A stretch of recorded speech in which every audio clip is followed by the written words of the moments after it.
Welcome to Flipchart Talks, where we guide you to become a stronger leader, turning strategy into success. We are proud to present our guides on your journey. Jeroen Deflander, one of the world's most influential thinkers on strategy execution, and Axel Van Quaye, a celebrated visual storyteller, turning strategies into visual stories. Enjoy the journey. In this episode of Flipchart Talks, we explore the curse of knowledge, one of the main bad guys on the road to success. Good morning, Jeroen. Hope you're doing fine. Last session, we talked about the 7 bad guys who are challenging us on the way to strategy execution. The first bad guy is the curse of knowledge. Can you explain what it is? Yeah, when I was doing research to see why so many strategies fail, I ended up with 7 behaviors that kill strategy. The curse of knowledge is one we all know, and it makes us think we've done a great job in communication, but in reality, we didn't. Okay. Can you give a little bit of a deeper view on what it is exactly? Well, it's when you are, for example, making music and you're humming a song, you will think that everybody in the room is able to guess what that song will be like. But surprisingly to most people that are humming, there are very few people that can guess the song. The same is true with a strategy. We all know the road shows that we go with one PowerPoint from one location to the next one. And we think that if we repeat the message enough times, people will get the song or the strategy. Unfortunately, that is not true. So the message, if you hear something 7 times, you will know it, is unfortunately a myth if you don't speak the language. If I would now switch to Chinese or whatever language that you don't speak, I can repeat it 7 times, it still will not hit home. So the curse of knowledge is actually one of the bad guys that kills your strategy. Okay, interesting. What you say about humming the song, it reminds me of a game I played this summer with my family. So, you know, when you're driving a car, you have to kill time. So we play that song that you have to hum songs. It's incredible how difficult it is to hum a song that other people recognize it. And I read, I don't know if it's true, but I read that even if you have more power, so like people higher in the hierarchy, find it even more difficult to believe that they are not understood. Is that right?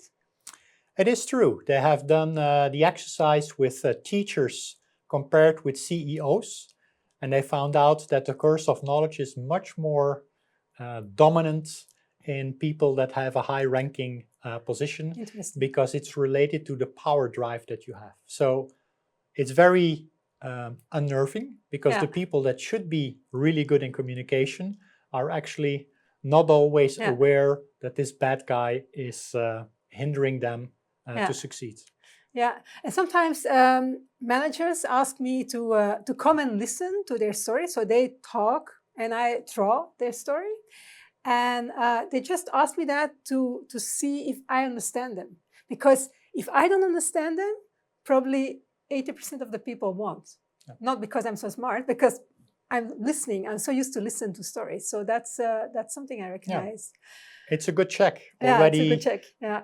That would be a very nice tip already for people. So just present it to somebody who doesn't know the content and see if it resonates. Yeah. Do you have other tips that you can share with the audience? Well, I think the first one I already mentioned, but I think it's so important that I will mention it again. It's repetition. Every time when I talk with a CEO or somebody high up in an organization about communicating strategy, the first thing they focus on is how can we get this roadshow going? But repetition isn't the way to go. So please cross that off your list and focus on the second tip. And the second tip is, well, if you've listened to our video about strategy execution, you've learned that the core of strategy execution is making decisions. So what we want to do if we want to improve our communication is to ask ourselves, what are now the decisions people have to make on a daily basis? and communicate around those small choices. So don't give them the big picture, but be very specific.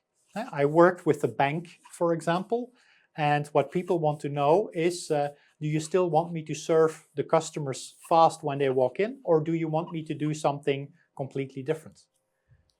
People want to get guidance on their role, and the communication should be focusing much more on that particular part.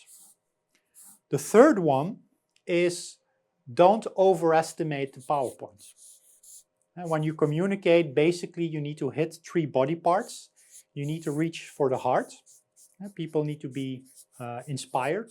You need to reach for the head. That's the PowerPoint.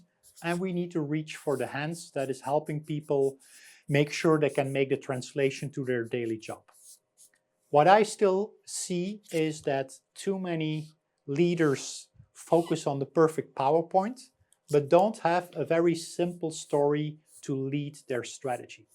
So my third tip would be what is the story that is going to lead? What is the emotion that you're going to use to bring your story across? Thanks, Jeroen. Is that something that you also Yes, absolutely. experienced? Don't talk to me about PowerPoint. Oh my God. Of course, I have to translate those stories all the time in visuals. It sounds maybe a little bit harsh, but sheet in the room is sheet on the paper. So it's very hard to make a compelling drawing of a PowerPoint slides full of facts and numbers that don't touch the heart. So yeah, it's something I really, really recognize. It can make me very angry when I see it happen in the room. So yeah, thanks Yeah. for the tip. Yeah. Yeah. So fighting the bad guy, the curse of knowledge, is one of the first steps we have to do if we want to improve our strategy execution. Thanks, Jeroen. Looking forward to the next one. Thank you.